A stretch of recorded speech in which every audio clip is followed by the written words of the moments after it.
Stumbling home, we don't know where we're going. Should've turned back hours ago. Out of our minds, I guess we're sleeping outside. You're still a good time, even in the cold. Hello, welcome to Defender Adventure. We are Paul and Chrissy from the UK, and with our Land Rover Defender that we have called Sterling, we are travelling the world.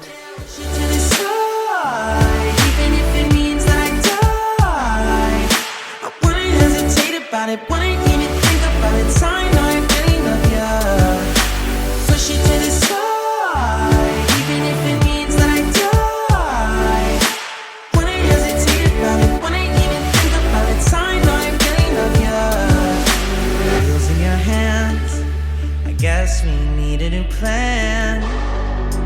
There's a motel a mile down the road.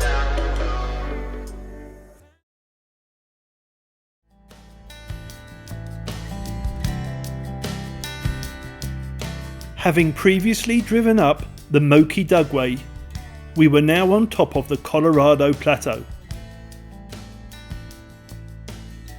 And while a plateau sounds flat, this particular plateau, which spreads across the southern third of Utah, is actually dotted with mountains, canyons and valleys. So we didn't have to travel far from Muley Point to get to our next destination, Natural Bridges National Monument.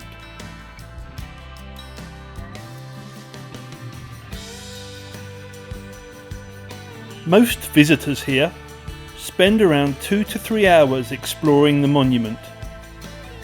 There is a one-way, 9-mile long drive which takes you to the overlooks of the 3 main bridges.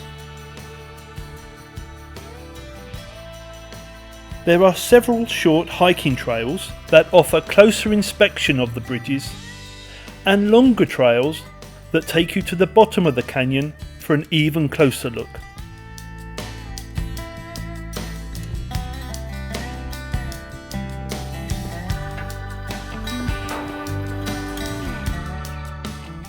I think our hike takes us along in that line there, where under that overhang.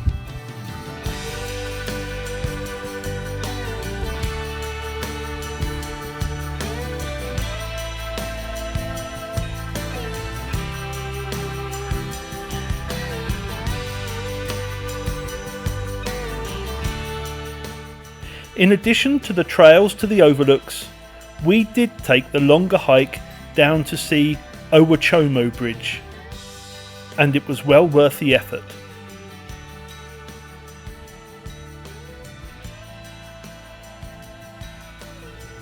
We even made a couple of new friends along the way.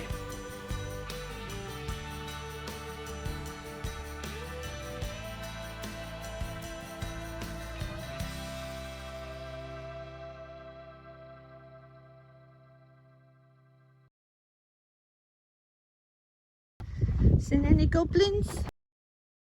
I know a rude joke about that, but I'm not going to say it. This way, madam. While this may seem a strange question from Chrissy, it makes more sense when you realise we are in Goblin Valley State Park, located a few miles north of Natural Bridges National Monument.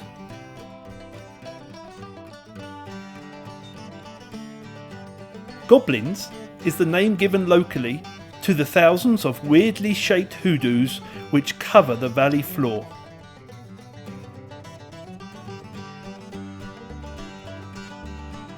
The goblins come in all shapes and sizes, and it wasn't long before our trail brought us to Goblin Central.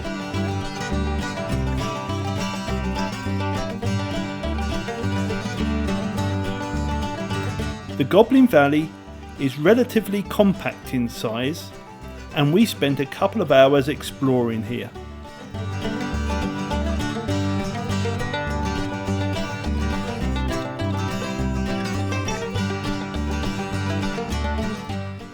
we left Goblin Valley with a view to camping in the local area. But high winds and sandstorms put paid to that idea, so we sheltered in a bed and breakfast in Green River.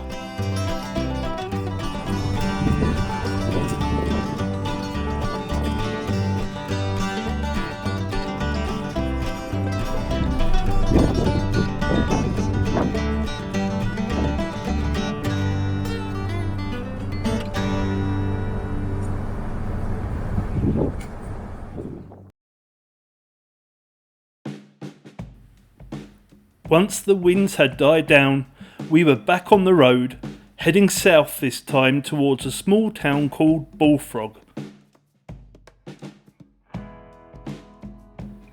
We camped at the Star Springs campground and spent a couple of nights here enjoying all that the area had to offer.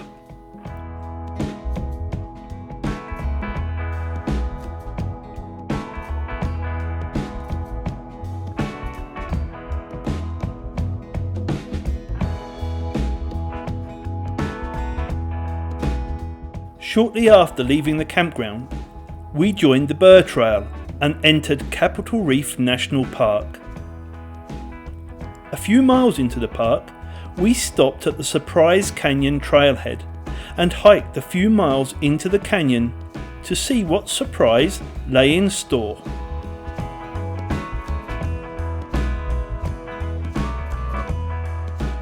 Whilst most visitors to Capitol Reef explore the north of the park, we were enjoying the solitude in the far south.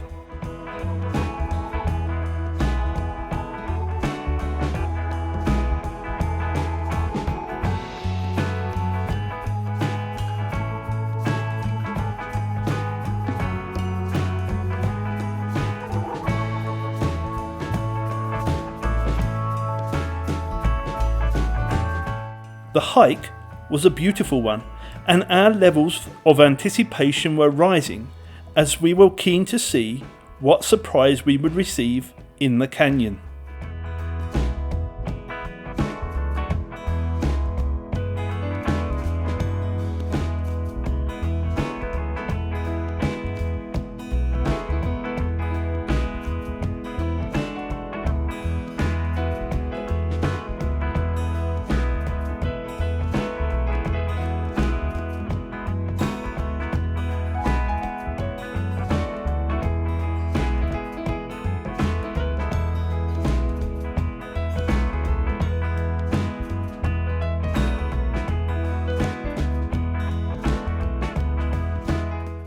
We eventually reached the canyon and found a large rock formation blocking our way.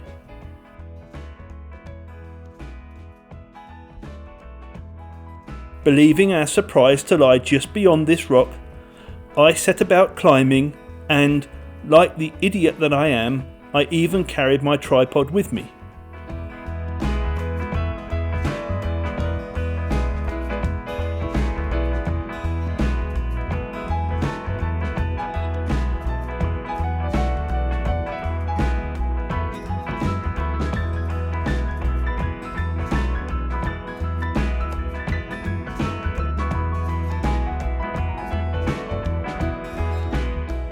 It turns out that the rock is actually the end of the trail, and if, like me, you climbed up it, then the surprise is whether or not you can climb back down again safely.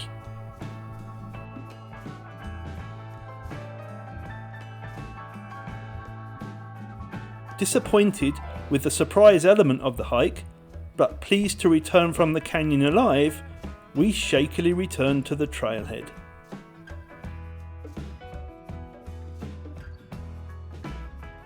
Rejoining the Burr Trail, we climbed the switchbacks and followed the trail to its end and to the town of Boulder.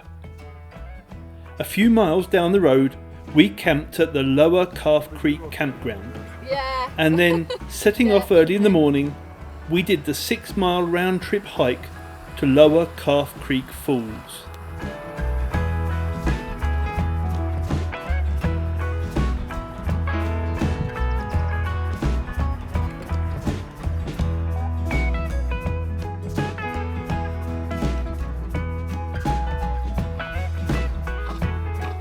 The hike followed the creek through the canyon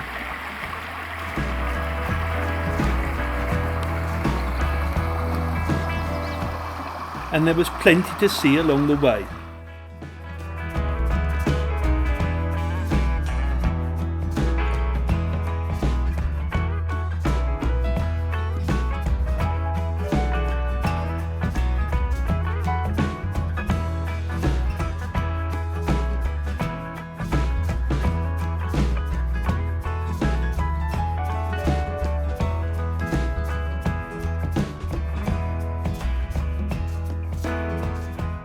But the main event was at the end of the trail. Well, we think the falls are just around the corner. Fingers crossed.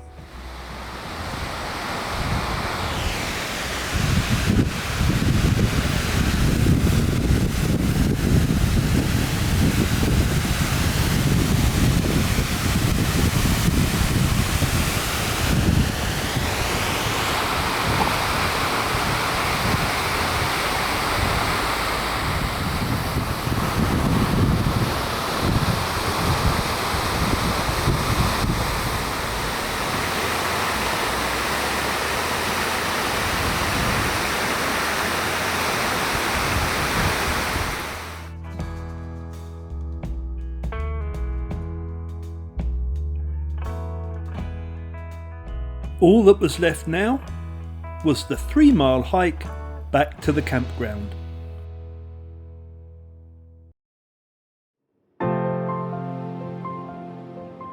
While on the waterfall hike, we met with a family who asked if we had driven along Hell's Backbone Road. We said we hadn't, and they said we must. If nothing else, to cross Hell's Backbone Bridge, a narrow bridge spanning a very deep gorge. So guess where we went next?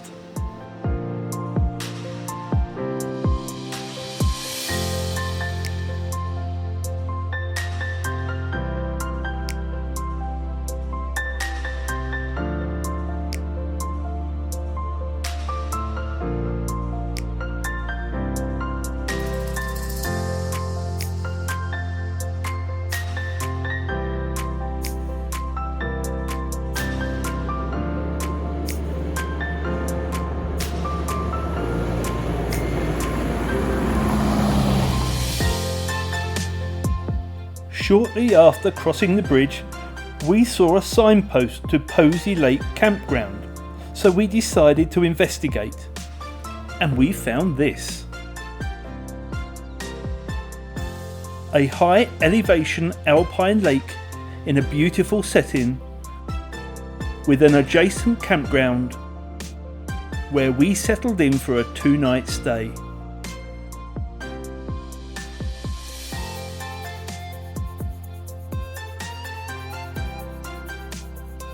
There was an abundance of wildlife to see here.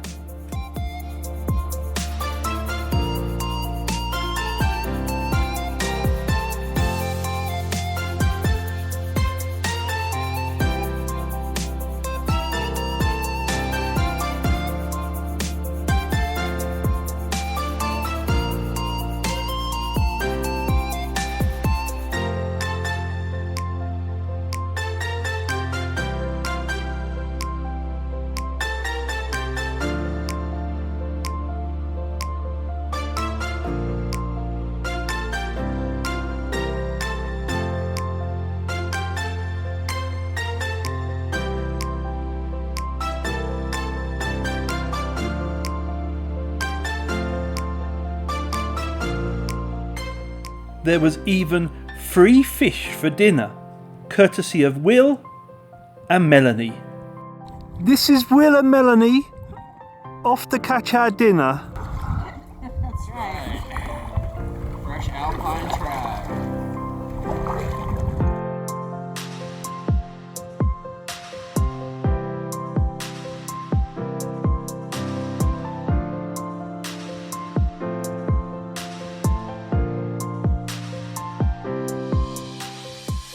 Not sure how we were ever going to have a fish dinner if they kept putting them back, we decided to leave them to it.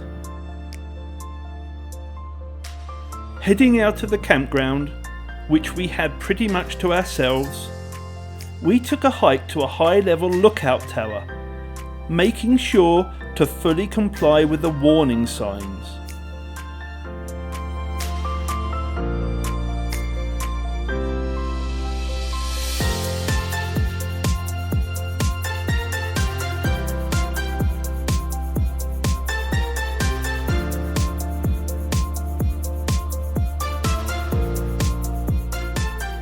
With Chrissy having completed the visitor book that she found in a tin, we sat and had a bird's eye view over the lake. Sometime later, we descended to the lake and were pleased to find that Will and Melanie had been successful.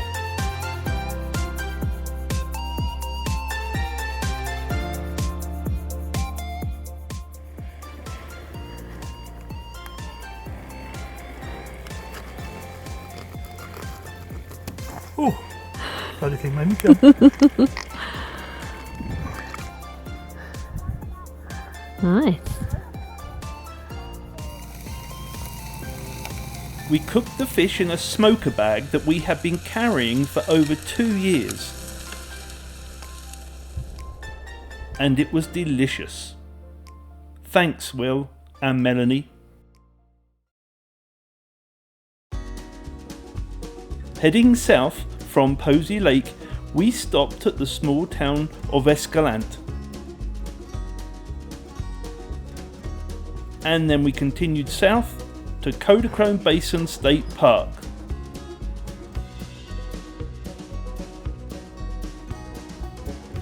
The park has a number of monolithic spires and red rock formations, many of which have been given names based on their shape. This spire formation over my shoulder is called Fred Flintstone Spire. We've learnt that people in Dubai don't like the Flintstones, but that people in Abu Dhabi do.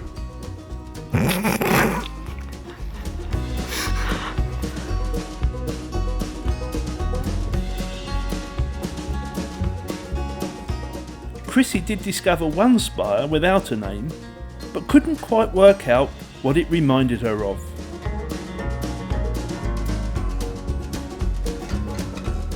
We spent that night in Tropic, a few miles north of the state park.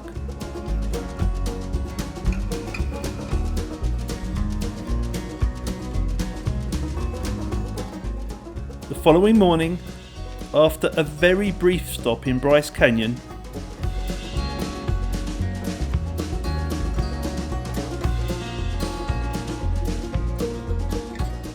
we continued our journey with a big gain in elevation as we reached Cedar Breaks National Monument at around 10,000 feet.